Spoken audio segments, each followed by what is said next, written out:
हामिद खान साहब इस वक्त हमारे साथ मौजूद हैं, सीनियर कानूनदान, उनकी रहनुमाई हासिल करते हैं इस अदालती अहम इशू के ऊपर।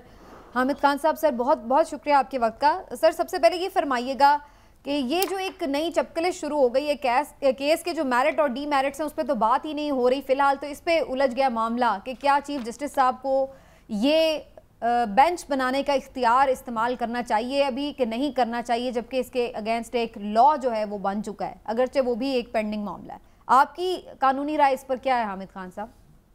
देखिए, कानून जो बना है उसको मुअत्तल कर दिया है सुप्रीम कोर्ट ने, लिहाजा वो कानून जो है नाफिजुल अमल नहीं है। तो इसलिए जब तक सुप्रीम कोर्ट उसको बहाल नहीं करती तब तक वो कानून जो है वो मार्ज वजूद में नहीं है और उस पर अमल दरामद नहीं हो सकता। लिहाजा इस वक्त सुप्रीम कोर्ट रूल्स के तहत ही बेंचेस की फॉर्मेशन होगी, उस कानून के तहत नहीं जिस पर सुप्रीम कोर्ट ने पहले से जो है वो समाज शुरू की हुई है और उसका भी फैसला आना है। लेकिन काजी फायज ईसा साहब जो कि सीनियर मोस्ट जज हैं चीफ जस्टिस के बाद, उनका ये कहना है कि उस वक्त जब उन्हें स्टे दिया गया था उस वक्त तो वो कानून अभी बना ही नहीं था, वो तो सिर्फ एक बिल की फॉर्म में था, तो उसके ऊपर स्टे होना ही नहीं चाहिए था। और फिर अगेन कि वो मामला भी जुलाई तक भी अभी पेंडिंग है, जब उस पर फैसला आए उसके बाद हो उसके ऊपर अमल दरामद। मैं नहीं समझता ये दुरुस्त मौक़िफ़ है। उसकी वजह ये है कि उस वक्त बिल की शक्ल में था, एक्चुअली दोनों हाउसेस से पास हो चुका था और सदर के पास असेंट के लिए गया हुआ था। उस वक्त में ये फैसला आया है और सदर को रोक दिया गया था असेंट देने से। उस लिहाज से वो अभी कानून नहीं बना। जब तक सदर की असेंट ना हो कोई फेडरल लॉ नहीं बन सकता। तो उस लिहाज से तो वो कानून मार्ज़े वजूद में नहीं आया, अभी वो बिल की शक्ल में ही था, अभी एक्ट ऑफ द पार्लियामेंट नहीं बना था सदर की असेंट के बगैर। तो इसलिए ये कहना कि उस कानून के मुताबिक बनना चाहिए, कानून तो था ही नहीं मार्ज़े वजूद में, अभी तक है ही नहीं वो कानून मार्ज़े वजूद में, लिहाजा उसके मुताबिक तो नहीं है। तो कानूनी तौर पे जो दूसरे कवानीन हैं उसके मुताबिक बेंच की फॉर्मेशन होगी जो कि सुप्रीम कोर्ट रूल्स के मुताबिक 1980 वाले। ठीक है हामिद खान साहब, एक चीज़ और बड़ी डिस्कस हुई जो कि आज समात में भी डिस्कशन में आई कि इससे पहले भी जो मिलिट्री कोर्ट्स हैं उसके हवाले से 11 रुकनी जो बेंच था वो अपना फैसला दे चुका है मिलिट्री कोर्ट्स के ऊपर, और अब इन जज साहिबान का इनमें से एक जज साहब ने आज ये बात भी की और वैसे भी अक्सर लोग ये डिस्कशन में ला रहे हैं बात कि अब 7 रुकनी बेंच 11 रुकनी बेंच का फैसला कैसे बदल सकता है? देखिए, वो 11 रुकनी बेंच का जो फैसला था 11 से 6 का आप बात कर रही हैं, 17 रुकनी बेंच था वो, यानी फुल कोर्ट थी, वो थी 21वीं तरमीम से मुतल्लिका। वो मिलिट्री कोर्ट्स उस वक्त 21वीं तरमीम के तहत बनाई गई थी। वो 21वीं तरमीम जो है वो खत्म हो चुकी है, एक्सपायर हो चुकी है और 2 साल के लिए ये 21वीं तरमीम थी। फिर उसके बाद फिर से 23वीं तरमीम की गई 2017 में, वो भी 2 साल के लिए 2019 में खत्म हो गई। लिहाजा इस वक्त मिलिट्री कोर्ट्स के हवाले से कोई आइन में नहीं है गुंजाइश, उस वक्त थी। वो तो फॉर द टाइम ये नहीं कह सकते कि ये वो जो फैसला है वो इस पर उसको मुतासर करता है, क्योंकि वो फैसला आईनी तरमीम के हवाले से था और आईनी तरमीम जो है वो एक्सपायर हो चुकी है। इसलिए इस वक्त कोई भी आईनी तरमीम ऐसी नहीं है जो कि फौजी अदालतों को प्रोटेक्ट करती हो या उसकी सरपरस्ती करती। हामिद खान साहब, हुकूमत आज बड़ा क्लियरली इस पे बात कर रही है कि ये चूंकि बेंच को खुद जज साहिबान नहीं, सीनियर मोस्ट जज साहिबान नहीं मान रहे तो फिर हम कैसे माने।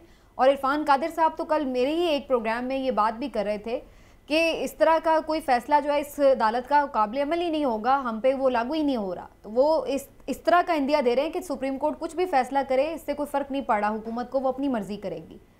आप समझते हैं इस तरह ये पॉसिबल हो सकता है? ये बिल्कुल पॉसिबल नहीं है। ये आइन की खिलाफ वर्जी होगी और आइन के तहत इनके खिलाफ प्रोसीडिंग्स होनी चाहिए जो ये कहते हैं कि हमने सुप्रीम कोर्ट के फैसलों पर अमल दरामद नहीं करना, क्योंकि वाज़ेह तौर पे आइन ने कहा है कि सुप्रीम कोर्ट के फैसले हर अदारे पर चाहे वो इस्लामी अदारा है या कोई और अदारा है, उस पर पूरी तरह से मुहित है और हामिद खान साहब बरामद करना पड़ेगा। हामिद खान साहब ये फरमाइएगा कि उस तरह तो फिर 14 मई को इलेक्शन का जो फैसला था सुप्रीम कोर्ट का, उस पर भी अमल नहीं हुआ। बड़ी अफसोस की बात है, बिल्कुल आप सही कह रहे हैं। ये चीज काबिल फख्र नहीं, अगर ये हुकूमत समझती है कि उन्होंने बहुत बड़ा कारनामा किया है सुप्रीम कोर्ट के फैसले को नजरअंदाज करके, तो उन्होंने अच्छा नहीं किया, ना इनके मुताबिक अच्छा किया, ना अपने लिए अच्छा हुआ, ना आने वाले वक्तों के लिए अच्छा किया। अगर इस तरह से सुप्रीम कोर्ट के फैसलों को बेवकूफ किया गया तो कल को फिर किसी कोर्ट से रिलीफ नहीं मिल सकेगा। लेकिन खान साहब हम क्या इस पे सिर्फ इजहार अफसोस ही करते रहेंगे, या सुप्रीम कोर्ट जैसा कानून का सबसे बड़ा इदारा इस पे कोई एक्शन भी लेगा? एक्शन वो तो सुप्रीम कोर्ट की मर्जी है कि वो क्या एक्शन लेते हैं। अब वो 14 मई वाले मामले को इलेक्शन कमीशन की तरफ से एक रिव्यू पिटीशन डालकर उसको इल्तमा में डाला हुआ है कि हाँ पहले रिव्यू पिटीशन पर फैसला आ जाए कि आया 14 तारीख का ऑर्डर ठीक था कि नहीं। तो वो तो एक तरीके से उन्होंने इस मामले को जो है नजरअंदाज किया हुआ, लेकिन आखिरकार उसका भी तो फैसला आना ही है। जी, वो तो महफूज हो चुका है। हाँ, तो इसलिए जब वो फैसला आएगा और उनकी अगर रिव्यू पिटीशन खारिज होती है तो उस फैसले पर अमल दरामद होना जरूरी हो जाएगा और फिर उसके तहत सुप्रीम कोर्ट चाहे तो हर उस शख्स के खिलाफ एक्शन ले सकती है या उदारे के खिलाफ एक्शन ले सकती है जिसने दानिस्ता तौर पर उनके फैसले पर अमल दरामद नहीं किया। यानी हम ये उम्मीद रखें कि अगली 14 मई तक शायद वो फैसला आ जाए रिव्यू पिटीशन का भी और फिर इलेक्शन हो जाए। नहीं, हमें बेहतर उम्मीद करनी चाहिए कि ये जल्दी आ जाए। आमिर खान साहब, वैसे आपकी ज़ाती राय में, यूँ तो मामला ये सब जुडिस है, लेकिन आपकी ज़ाती राय में क्या ये इस बात की गुंजाइश मौजूद है कि सिविलियन का जो ट्रायल है वो फौजी अदालतों में हो? क्योंकि बहुत सारे लोग कह रहे हैं कि ये अब की बात नहीं है, इससे पहले पिछले दौरे हुकूमत में भी 25 लोगों का जो ट्रायल था वो सिविलियन थे और उनका मिलिट्री कोर्ट्स में ट्रायल हुआ था। देखिए, ये एक इल्ज़ाम है, हो सकता हुआ हो तो उसको चैलेंज करना चाहिए था। जिनके खिलाफ वहाँ मिलिट्री कोर्ट्स में ट्रायल हुआ उन्होंने क्यों नहीं चैलेंज किया? क्योंकि मैं समझता हूँ सिविलियंस का मिलिट्री कोर्ट्स के सामने ट्रायल होना जो है वो आइन के खिलाफ वर्जी है और नहीं होना चाहिए। और इस पर पहले ही जो 11 जजेस वाला फैसला कह रहे हैं, 11/6 का फैसला जो है उसमें भी वाज़े ऐसे अहकामात हैं जिसके मुताबिक आप सिविलियंस का मिलिट्री कोर्ट का ट्रायल नहीं कर सकते।